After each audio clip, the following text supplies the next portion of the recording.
What was he on about? My body, mister, come figure it out with the Sonnet Sisters. Neighbours, Godspeed. Welcome to Sonnet Sisters. My name is Anna. Today's episode is a What is the meaning of this segment? This is the section where we get into the linguistics and subtexts of the poem and try to figure out what it actually meant in an informed reading, as opposed to the blind reading we do to give our first impressions of each one. You may notice that in this video I do a few Superman-style clothing changes. This is down to having a terrible camera. I do apologise. I hope you'll stick with it for the commentary and the discussion, and please do join in the comments below. Okay, enjoy. What is the meaning of this? So my first impressions were slightly wrong. After having read the definitions and the notes underneath the sonnet, there does remain an undertone of coercion and entitlement over someone else's body. So yeah, still problematic, but does take on quite a different tone, partly because there's a big subtext which I missed, which is children, offspring, and partly because it's actually quite clearly directed at a man rather than a woman. So having been through it again, it feels quite akin to Lady Macbeth's speeches of coercion directed at her husband. It's quite insidious. Now let's talk a bit about the specific language and words used in the sonnet. From fairest creatures we desire increase. Increase here is said to mean reproduction or offspring. So from the most beautiful people we expect them to reproduce, that thereby beauty's rose might never die, but as the riper should by time decease, his tender heir might bear his memory. We want beautiful people to have children, so that the beauty can transfer down the bloodline. When our handsome parent dies, their child will take their place and keep the beauty alive by reminding us of the father. But thou, contracted to thine own bright eyes, feed'st thy light's flame with self-substantial fuel. Thou is quite a common word in lots of Shakespeare texts that means you. Contracted here has a bit of a double meaning. So contracted means betrothed. You are married to yourself, to your own image. It's also being used in a sort of negative language, manipulative way to get the message across and to guilt this person into acquiescing. So it's playing on the sense of the word contracted, meaning diminished, essentially communicating that you're diminished by not having children, by choosing to be childless. You are living a lesser life and you are losing out. Thine own bright eyes is said to, I think this is a bit of a tenuous link, but you know, the bard was not above those, I guess, which is why we love him. Bright eyes is said to, it sounds like the letter I, so thine own bright selves, you're married to yourself, that kind of thing, you're being selfish, essentially. Feeds thy light's flame with self-substantial fuel. So in this behaviour, the young man is being self-destructive, he's self-consuming, his death and his end, the end of his beauty, is more inevitable, more palpable,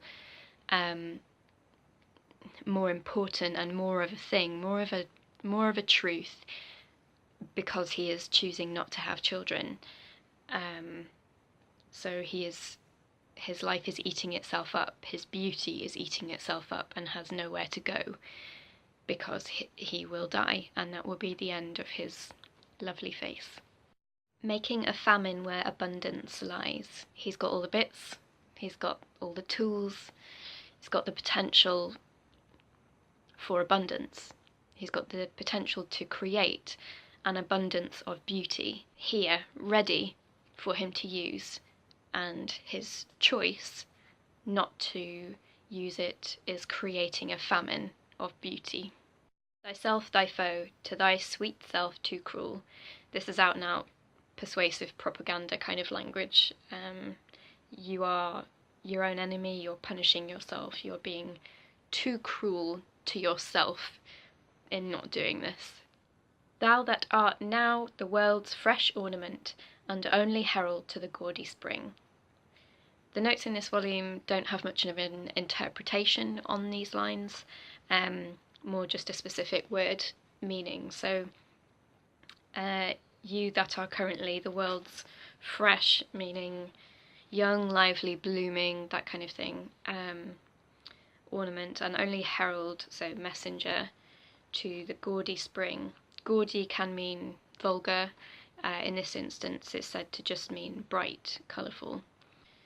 I'm not entirely sure what that means without a little bit more lead-in. Within thine own bud buries thy content. This is essentially saying, let us at your bits. Bud can be a symbol of youth, of virginity. It can also refer to the glands of the penis. Content, what's within, or contentment, happiness. So within your balls you have all the sperm that you need to ensure your own happiness by creating children, and you keep it there. And tender churl makes waste in niggarding. Tender churl is a contradiction in terms. The tenderness, the sweetness here is his beauty. I take it to be anyway. Churl obviously can mean brute or thug. So it's, I think the combination of these words together, the presentation of them next to each other, is really key, because it's saying that his crime is his beauty, and what he decides to do with his tenderness, his beauty, is thuggish, is violent, is a crime against others, is unkind, is inappropriate. It's making it a complete offence, an offensive act, to decide not to share his beauty with the world in having kids. Makes waste in niggarding.